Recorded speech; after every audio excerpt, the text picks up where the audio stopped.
Well, hey, friends. Before we jump in, I wanted to say a quick thank you for all the kind words and encouragement I've received on here. I'm still in cancer treatment. For you guys who have been around, you might notice a change in format here. It's gotten quite a bit more difficult for me to speak at the moment, especially for more than a couple minutes at a time. So I'll be using a model of my own voice I created with 11 Labs to narrate a lot of this video. This video isn't sponsored, and you're more than welcome to disagree with my opinions. Today we're looking at a KGD Relic Strat style guitar from Amazon. As I record this on June 8th, 2024, the listed price is currently $219.99. Of course, pricing can and will fluctuate, and as was the case on the last video I published of the Fogiel Relic, availability can turn on a dime, but hopefully these guys will be around for a while. In my opinion, we are seeing some very exciting trends in the more affordable area of electric guitars. And of the crop currently available on Amazon, I think this KGD is maybe the perfect example of what you can get for a couple $100, and why even those folks with a bit more in the budget shouldn't write these off as unworthy.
All right, the real McCoy, as opposed to my AI self. But man, that thing is very helpful for me. Let me not bury the lead. This is a great budget guitar, and beyond that, I think it's a great mod platform. It is within the top 2 or 3 best setups I've ever received on a guitar less than $700 or $800. Fretwork is excellent. But let me go through tip to toe, and we'll get to that in a second. Starting with the headstock. We have a roasted maple neck, and the headstock is kind of squared off. Maybe a little goofy, but I prefer goofy to pointy. It actually is kind of grown on me in the last couple days. It says KGD, and I don't mind their logo, but it says electric guitar, which is very goofy and will be removed. We have a roller string tree, which is really cool on the high E and B strings, and no other string tree, which is a good sign in terms of geometry and cuts. The tuners are budget, kind of Kaish or Geiger looking, but so far they've been very serviceable, have a cool look to them, and feel pretty solid, so kudos on that front. The roasted maple neck is kind of a medium roast, very well cut. A C profile. According to KGD, we have a rosewood fretboard, stainless steel frets with rounded fret ends, and they are set in just a hair onto the fretboard. So that ends up meaning there's no real possibility of fret sprout the way these are cut, and that is in fact the case. We have a spoke wheel truss rod adjustment, which is kind of cool and becoming something you're seeing on more budget guitars these days. The one budget guitar giveaway is the Purloid-esque dots and markers. Done well, but kind of a cheap alternative to clay dots or something more high-end. Doesn't affect the playability, of course, and from a couple feet away, even this video distance, hard to see, but it is one of those things that on a guitar that otherwise doesn't necessarily scream budget when you first see it, which is the case with this one, to me anyway. I see those dots and I'm like, oh, okay, yeah. it's not, you know, $1,000 guitar. Obviously, some other things and hardware and whatnot that maybe tell you that, but just thought I'd point it out. Moving down to the body and the heel, we have this interesting cut, which is becoming more popular. It's a rounded 4-screw plate, and then you have this cut that's made that kind of goes on. And I will say it's very comfortable. It actually makes a pretty big difference in terms of your accessibility to those frets and how comfortable it is to play up there. I'm not so sure I could say the same thing about this, but it looks cool and it's cut well, so kudos to them on that. Strat shape, but this top horn here is definitely a little more pointy than your typical Fender Strat, although we're not getting into like Ibanez territory. Some of you guys are just chomping at the bit to get to the comment section and say how much you hate relics and how stupid they are, and that is a valid opinion. Appreciate your opinion, appreciate you commenting. Keep it civil. I like a relic.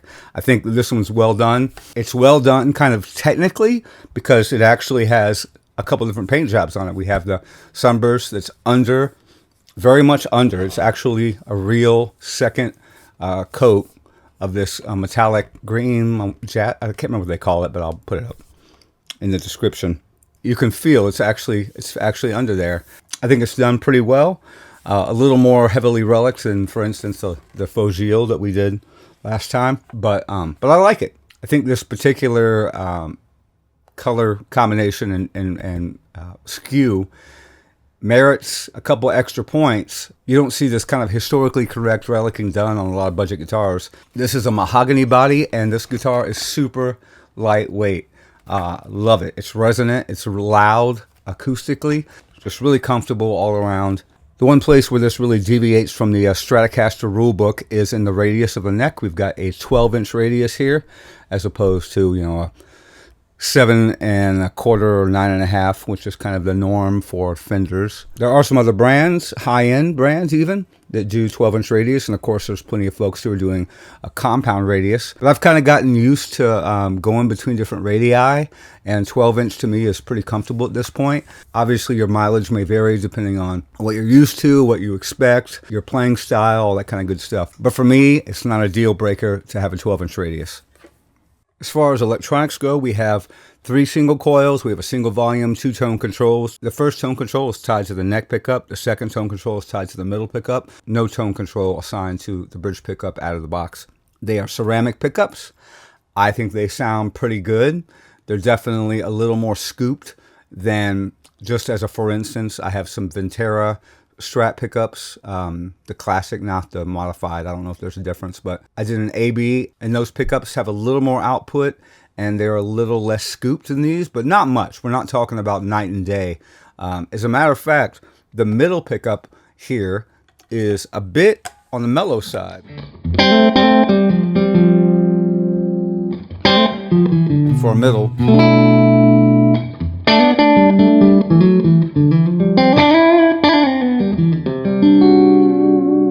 For a Strat metal pickup.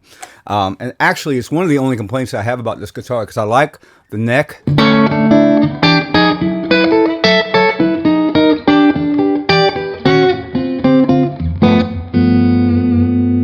And the bridge is okay.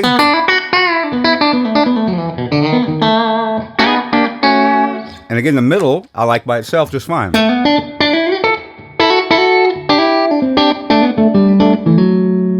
But positions 2 and 4,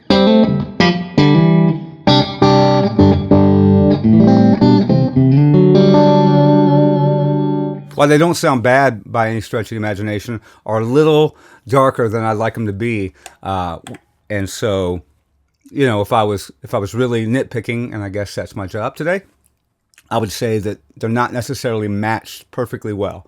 Now, of course, you may get another guitar and those pickups may not sound exactly like these. They're probably very similar, but there's always a little bit of variance in pickups. And I haven't really done a lot to experiment with height here. I've just kind of set it and forget it. So, you know, it's certainly usable, right? 4 and 2.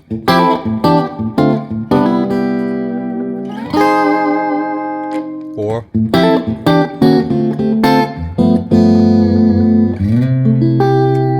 And then 5.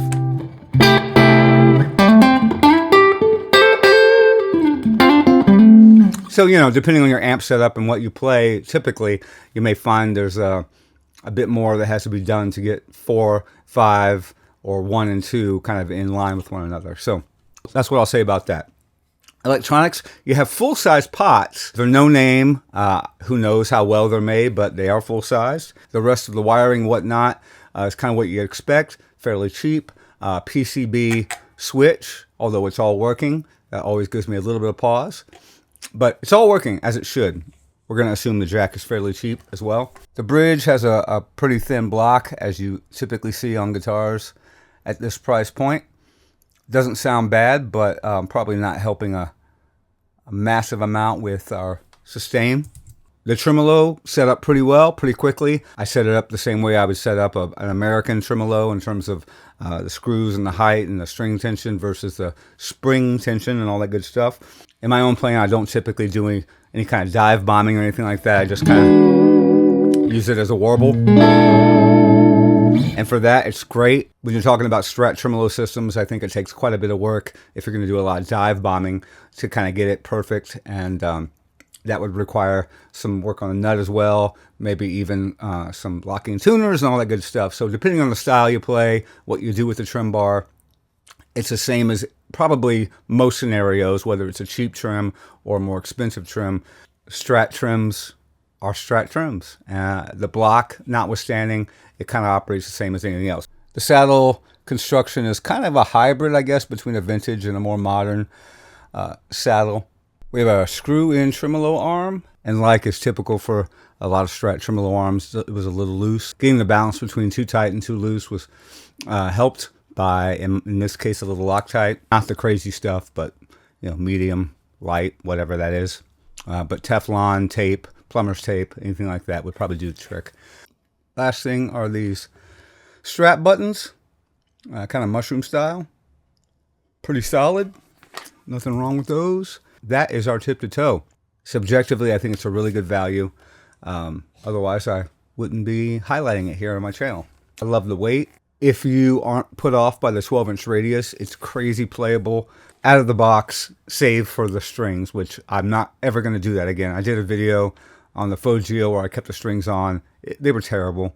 There's no way they're going to ship from China, get here, and be fine. There's always a problem. So these are 10 to 46 XLs that are on here. And with those on and the setup the way I normally do it, no crazy tools, just setting the radius correctly on the bridge, setting the height on the bridge. I think I did use a little bit of sandpaper on the nut slots just to make sure we were not binding up there. But kind of just, you know, no specialty tools really.